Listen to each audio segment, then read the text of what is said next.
video ini kita akan membahas mengenai bab 10 terkait two sample test.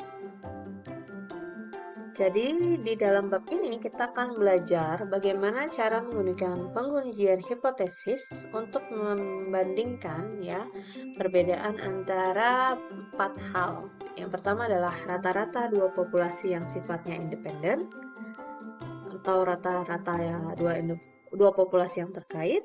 Kemudian proporsi dua populasi yang sifatnya independen dan varian dari dua populasi independen dengan menguji rasio dari dua varian tersebut. Jadi sifat two sample test itu kurang lebih ada 4 jenis, di mana yang pertama kita akan melihat rata-rata populasi ketika kita memiliki sampel yang sifatnya independen. Misalnya grup 1 versus grup 2 atau grup 3 versus grup 5. Jadi, dua sampel ini berbeda, tidak ada hubungannya sama sekali, tidak ada sangkut pautnya sama sekali. Sedangkan jenis yang kedua, kita akan menghitung untuk rata-rata populasi yang punya data bisa kita katakan relatif. Ya. Jadi misalnya kita melihat dari grup yang sama. Jadi misalnya grup 2. Di grup 2 untuk data before treatment dan after treatment itu bagaimana?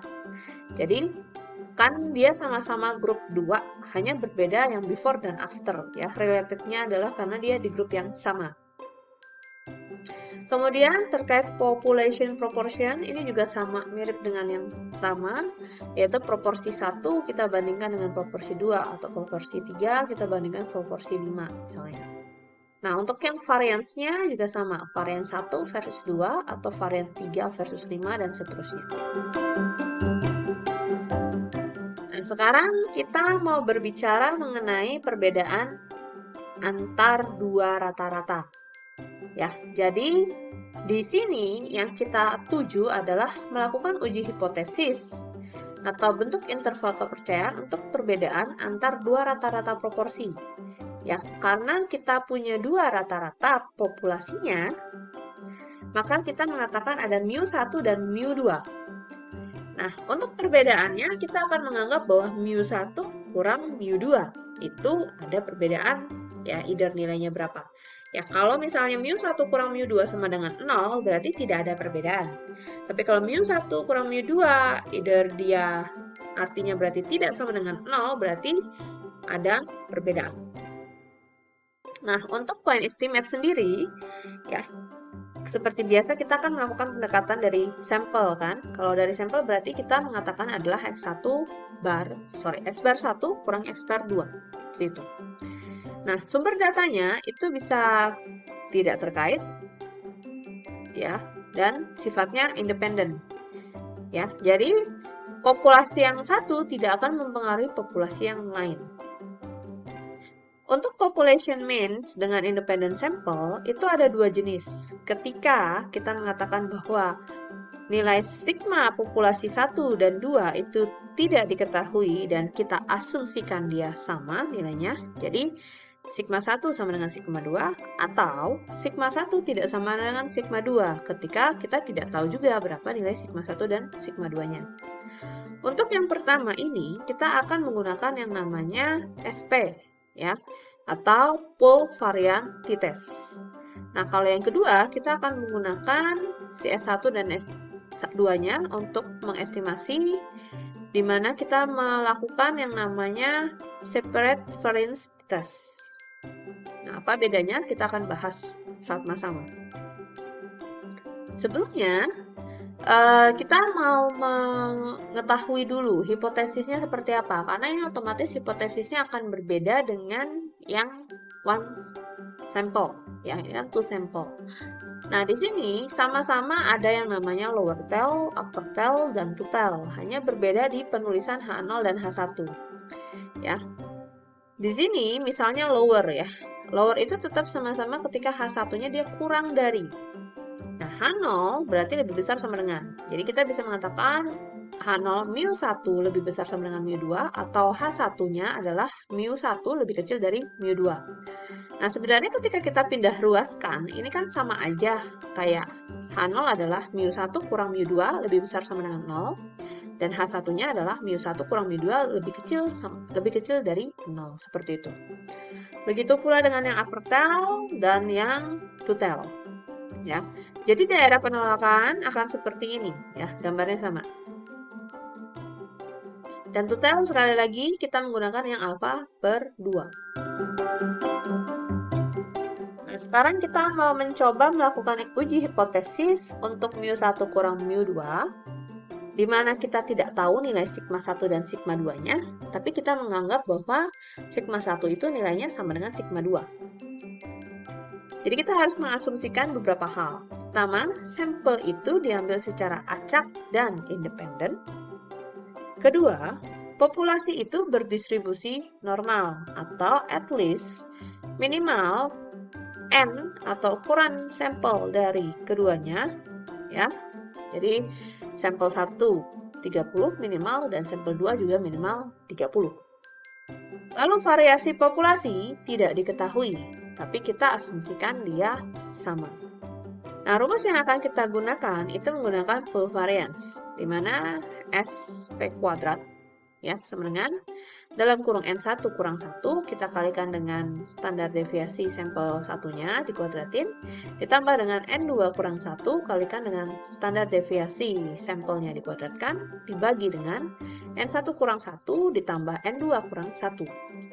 Nah, untuk tes statistiknya kita menggunakan rumus yang ini ya. Tes stat sama dengan X bar 1 kurang X bar 2, kita kurangkan dengan mu1 kurang mu2, lalu dibagi dengan akar dari SP kuadrat dikali 1 per N1, ditambah 1 per N2. Dari data ini kita sudah tahu bahwa kita harus tahu dulu nilai SP kuadrat, baru kita bisa menghitung tes stat. Jadi, step pertama yang pasti harus kita lakukan adalah menghitung SP kuadrat ini atau full variance-nya ini. Nah, untuk tes stat ini, kita memiliki degree of freedom berbeda dengan yang di bab sebelumnya atau bab 9. Nah, di sini degree of freedom rumusnya adalah N1 ditambah N2 dikurangi 2. Itu rumusnya. Lalu untuk confidence interval, ya, sistemnya akan menjadi seperti ini. X bar 1 kurang X bar 2 plus minus T alfa per 2 dikali dengan akar SP kuadrat dikali 1 per N1 ditambah 1 per N2. Dan degree of freedom-nya sama, yaitu N1 plus N2 kurang 2. Oke, dimana kita menggunakan di sini alfanya alfa per 2 ya. Karena confidence interval kan berarti ada batas atas, batas bawah, ya berarti ada 2. Oke. Nah, ini contoh. Misalnya kita melakukan analisis keuangan untuk perusahaan ya, sebuah perusahaan pialang. Nah, kita mau tahu apakah ada perbedaan dalam hasil pembagian dividen ya antar saham yang terdaftar di NYSE ini dan NASDAQ ini.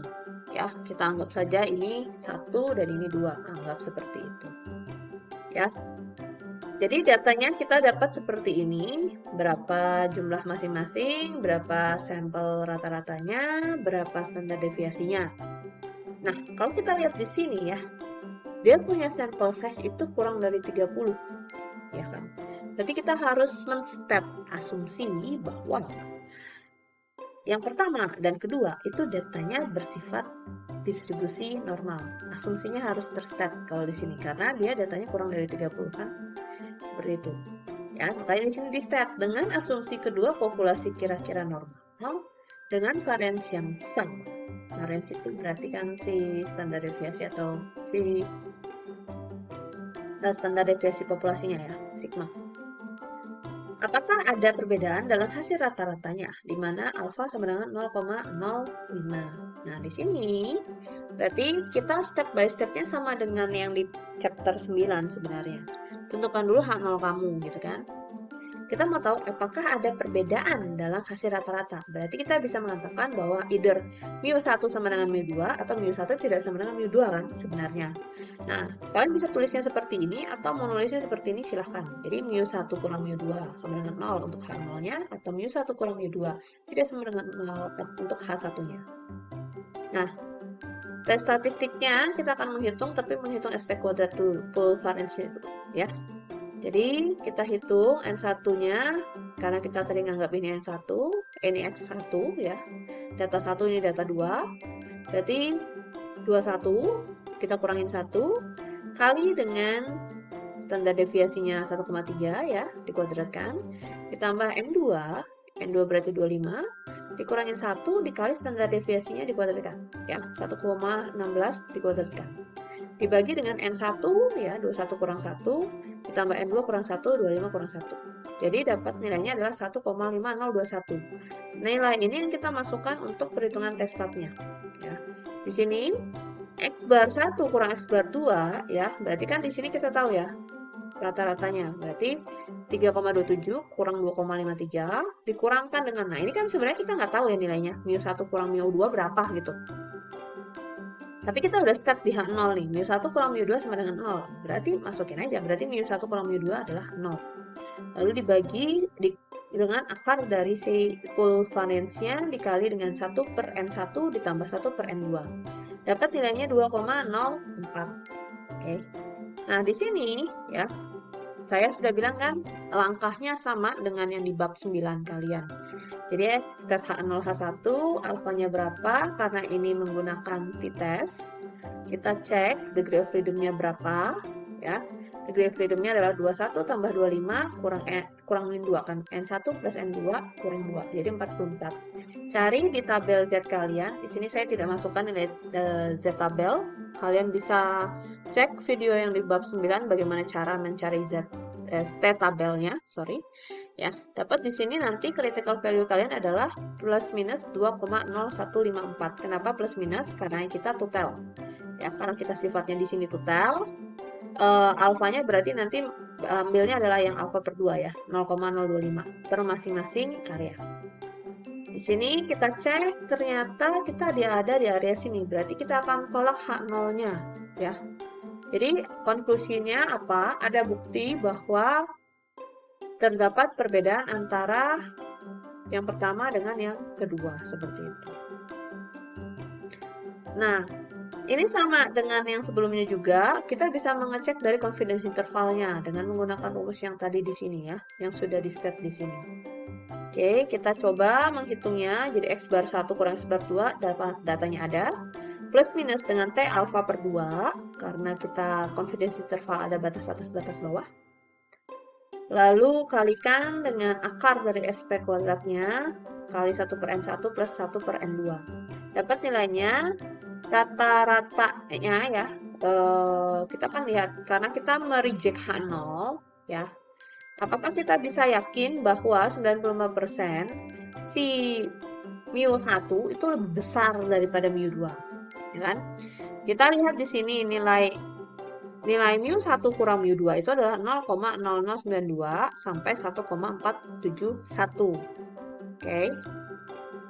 Nah, karena nilai ini intervalnya berada ya lebih dari 0 ya, lebih dari 0, berarti kita bisa mengatakan bahwa si nilai mu1 itu memang ya secara 95% kita yakin bahwa mu1 itu lebih besar daripada mu2. Ya, karena nilai selisih si kan ini mu1 kurang mu2. mu1 kurang mu2 sama dengan 0,09 gitu ya. Misalnya 0,1 aja gitu ya. Kalau dia mu1 kurang mu2 sama dengan 0,1, itu nilai dia adalah positif. Berarti kita bisa mengatakan bahwa si mu1 itu kan nilainya pasti akan lebih besar dari mu2. Ya kan, kayak kalian menganggap bahwa mu1-nya 2, mu2-nya adalah 1 gitu kan. Jadi 2 kurang 1 itu kan 1.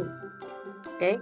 Karena si mu1-nya lebih besar, otomatis si hasil pengurangannya akan berada di rentang yang positif. Ya kan? Berarti kita bisa mengatakan bahwa si mu1 ya lebih besar dari mu2. Kalau misalnya dia nilainya negatif gimana? Kalau intervalnya negatif ya berarti kita mengatakan bahwa mu2 yang lebih besar daripada mu1. Ya, itu. Lalu ini ada uji ketika kita mau menghitung mu1 kurang mu2, di mana sigma 1 dan sigma 2 kita tidak tahu tapi kita anggap tidak sama. Ya.